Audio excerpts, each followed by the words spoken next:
Gestation 1.3.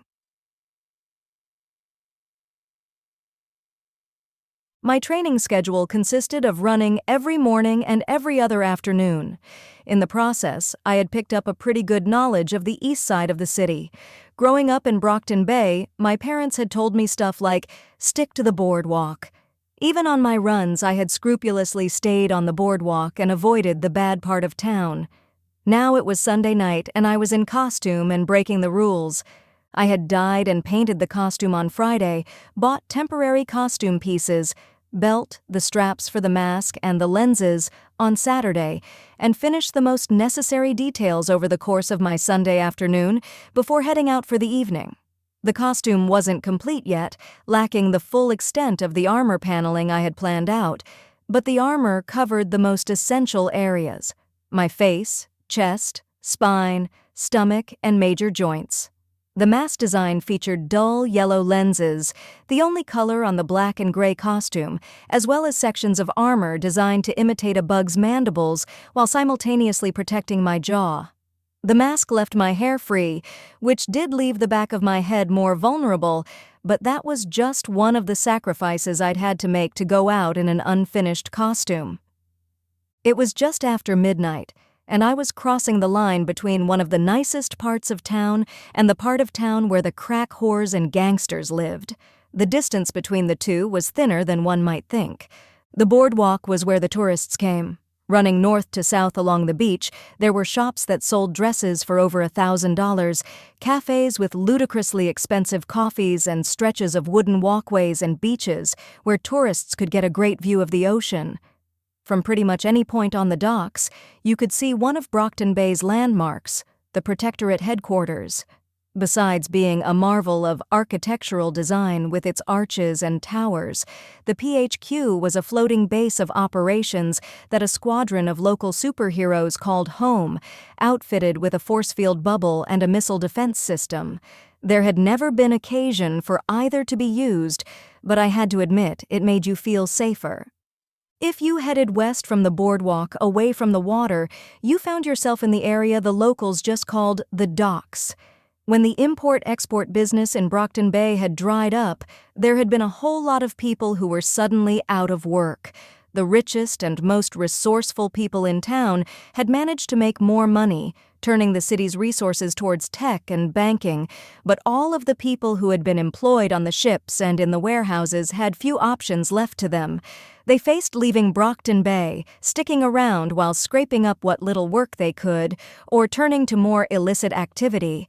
This all contributed to the boom in the local supervillain population. The potential for big money coupled with the number of eager-to-please mooks and henchmen made it the city to be for the villains in the late 90s. It took a few years for the hero presence to establish and organize themselves, but they did, and there was something of an equilibrium now. As far as Cape population went, Brockton Bay wasn't in the top 5 cities in the U.S., but it was probably in the top 10. Just moving from one block to the next, you could see the change in the area. As I made my way into the docks, I could see the quality of my surroundings decline steeply. There were enough warehouses and apartments in the area for even the most destitute to find shelter, so the only people on the streets were unconscious drunks, whores, and gang members. I steered clear of any and all people I saw and ventured further into the area. As I walked, I was using my powers to draw a swarm together, but kept them out of the way, moving just over the nearby rooftops and through the interior of buildings. Anyone paying attention to the local cockroach population might think something was up, but there weren't many lights on. I doubted most of the buildings here even had power. The lack of lights in the area was what made me stop and draw myself against the side of a building when I saw a spot of orange in the dark street ahead. The orange was the flame of a lighter, and I was able to make out several faces around it. They were Asian, some wearing hoodies, others wearing headbands or long-sleeved shirts, but all wore the same colors, red and green. I knew who these guys were. They were members from the local gang that left the tags as in Bad Boys, ABB for short, all over the east end of the city. More than a few went to my school. As far as the criminal element in Brockton Bay went, they weren't small potatoes. While the typical gang members were just Koreans, Japanese, Vietnamese, and Chinese, forcibly recruited from Brockton Bay's high schools and lower-class neighborhoods, the gang was led by a couple of people with powers. Gangs didn't tend to be that racially inclusive as far as who joined, so it said something that their leader had the ability to draw in members from so many different nationalities and keep them in line. The street was unlit, so my ability to see was dependent on the moon and the few indoor lights that were still on and shining out onto the sidewalks. I started actively looking for their boss. There were more gang members coming out of a 2-story building, and they were gathering in the street. They didn't have the atmosphere of people who were just hanging out either. They were expressionless or scowling, and they weren't talking. I spotted their boss as the gang pulled away from the door of the building to give him room. I only knew about this guy from what I had heard on the news and read online, but I recognized him immediately. He was a big guy, but not so big that he would send people running when he walked down the street, like some people with powers were. He was a little over 6 feet, though, which put him head and shoulders above most of the gang members. He had an ornate metal mask over his face and wasn't wearing a shirt, despite the chill. Sprawling tattoos covered his body from the neck down, all depicting dragons from Eastern mythology.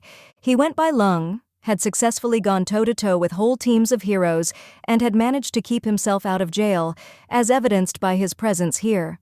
As for his powers, I only knew what I could scrounge up online, and there were no guarantees there.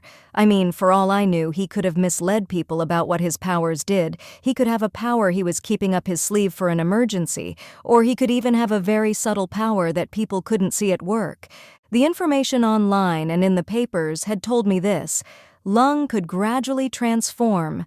Maybe it was based on adrenaline, his emotional state or something, but whatever it was, it made his powers more potent the longer he was in a fight. He healed at a superhuman rate, got stronger, got tougher, got bigger, and he grew armor plating complete with blades at each fingertip. Rumor had it that he even grew wings if he fought long enough. If that wasn't enough, he was a pyrokinetic, which meant he could create flame out of thin air, shape it, intensify it, and so on. That power apparently got stronger as he transformed, too. As far as I knew, there wasn't an upper limit to how strong he could get. He only started returning to normal when there was nobody left to fight.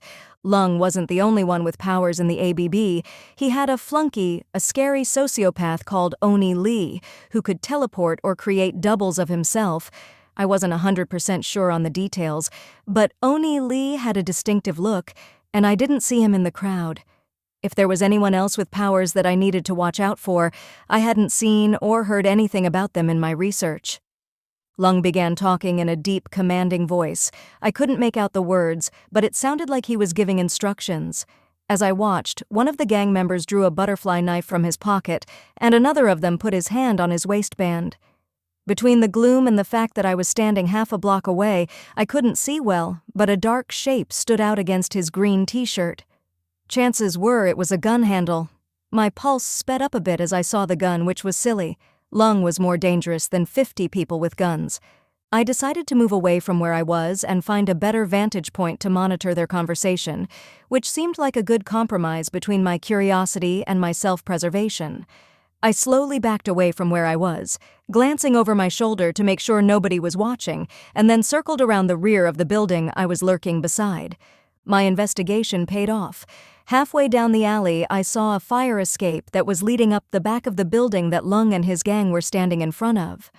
The feet of my costume had soft soles, so I was nearly silent as I ascended. The roof was covered in gravel and cigarette butts, which made me think I wouldn't be nearly so quiet walking over it. Instead, I walked on the raised outside lip of the roof.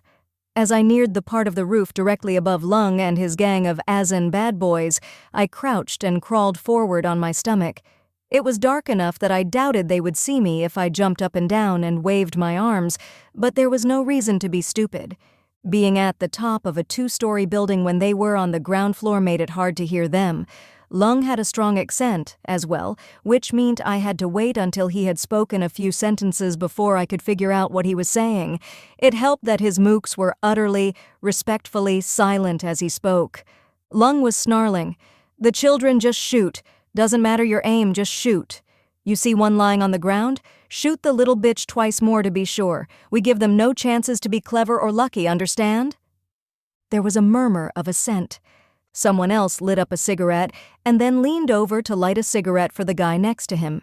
In those moments that his hand wasn't cupped around the flame, I could see the gathered faces of just a dozen or so of the gangsters gathered around Lung. In hands, waistbands, and holsters, I could see the dark metal of guns reflecting the orange flame. If I had to hazard a guess, all of them had weapons. They were going to kill kids?